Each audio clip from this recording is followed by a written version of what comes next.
Let's. It's good morning, Daniel Caine. Welcome to Yellow Shelf. Hey, Joe, thanks for having me. It's my pleasure. Congratulations.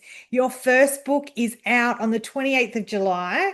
Yeah, Uh, Exciting times for you. Matter of Time. Tell us all about the book. What do we need to know? sure. Matter of Time is a science fiction crime thriller that asks the question, what if the impossibility of time travel time travel touted by science is a lie perpetrated by scientists themselves? Uh, Quantum scientists could already be traveling across space time and manipulating matter with reality already changing, and no one would know. Um, and at first, those changes would be very, very subtle and very local. But with all the infinite sort of connections of reality, it would very quickly become catastrophic. But then each of our own realities would start to change. Uh, and in the blink of an eye, we'd start to have new memories of our past, which at first coexist alongside our current memories. And then we'd have a whole new destiny and fate laid out for us, which is not our own. But what if those sudden new coexistent memories were of committing countless murders? How would we know our innocence, and how would we know our guilt, and how would we know what reality is anymore? So that's the dilemma faced by the protagonist of the book. He's on the run from police. There's the prime suspect in the abduction and killing of countless victims, but he can't plead his innocence. And blackouts leave him with, or should I say, blackouts leave him unable to account for his actions, and flashbacks leave him with memories of the crime. Um, and that's the starting point of his journey. It's a mind-bending, reality-warping journey to prove his innocence or confirm his guilt before his arrest by police. So that would be the basic premise for the book. And along the way, the book does question the very definition of space and time. It questions the very definition of life and death and physicality itself, physical reality itself. And also, in any science fiction, there's always an unnerving, unsettling fine line between science fiction and science fact. Yes. And one of the main aims of the book is to take the reader on a journey where that disbelief is suspended so that time travel becomes wholly plausible. So that would be it. And I've always wanted to write a book that's been or would be entertaining, Yeah. take people on journeys to different worlds that perhaps they've never even thought of before, um, and perhaps also present a perspective that someone's never thought of before. Yeah. Um, and I think that Matter of Time has achieved that. Yeah.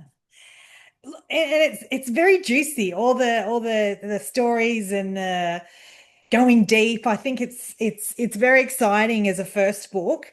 Dan, tell us what inspired you to write the book. Tell us anything we need to know about you. You are a first-time author, so tell us about that journey for you. Yeah.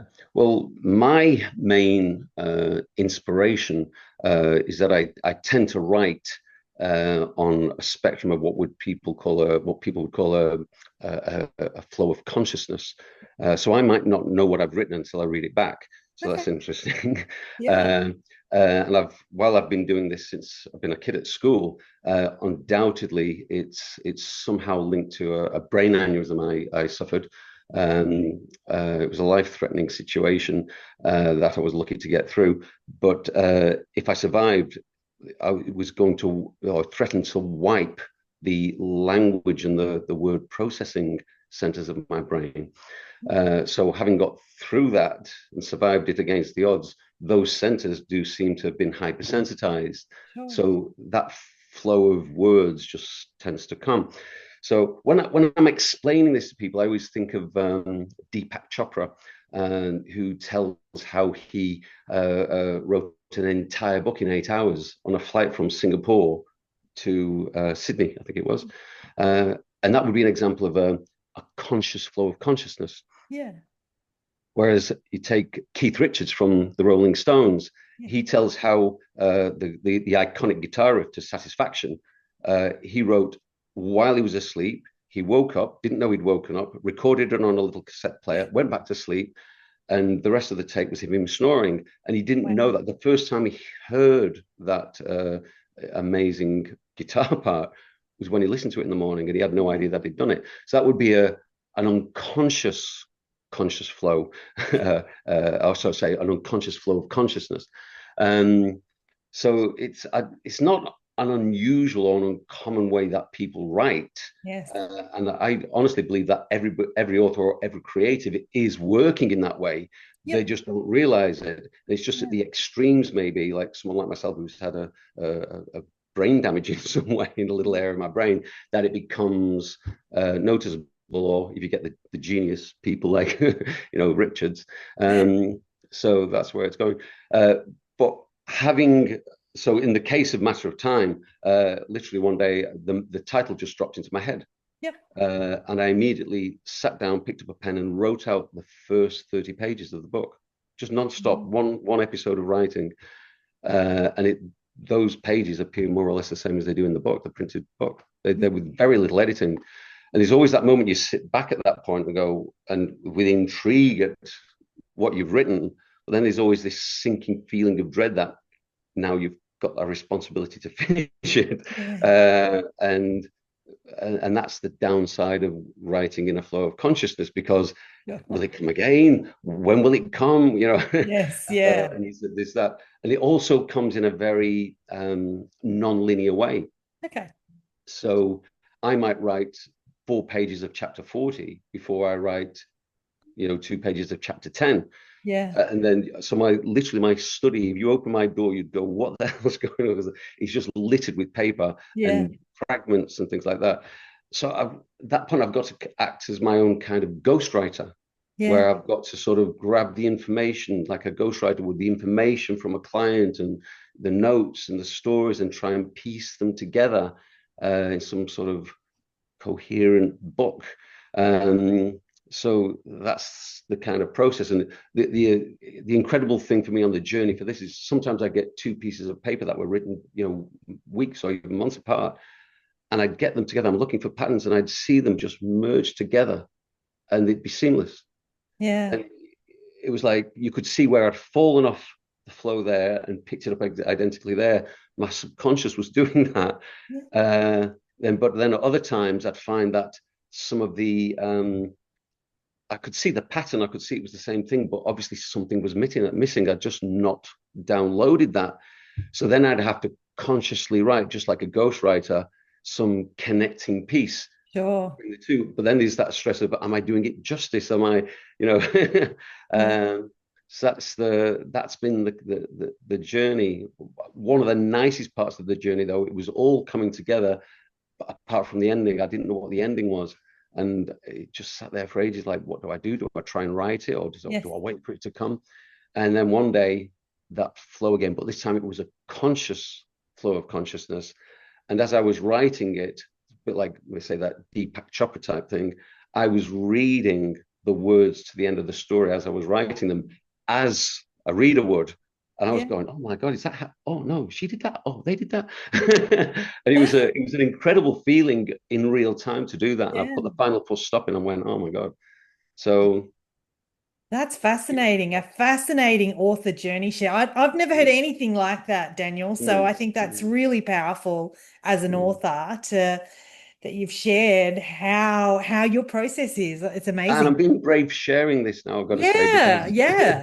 there's But very few people in my yeah, life that know about this. Like I've been, even when I was a kid, I was doing this. I would hand in maths homework yeah, at school, and they would be scrawling prose and lyrics all over the maths homework, and the yeah, teacher couldn't read the solution very well, and he was concerned. So there was a lot of debate and a lot of consultation, and it was in the end it was decided to say nothing to me, which I thought was a good thing. yeah. Uh, But I was oblivious. I had no idea. I only found out about this maybe 15 years later when I, Yeah. in a house move, I found the books Yeah, wow. and asked, what are these about? And then I was told what it was all Yeah. about. So it's something that's always been part of me.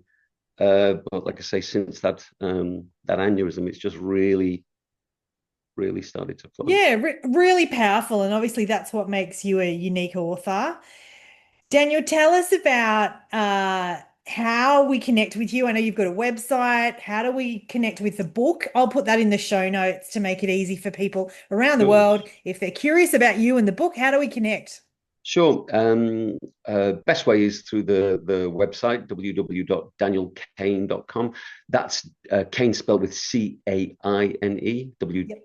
www.danielcaine.com. So connect on there.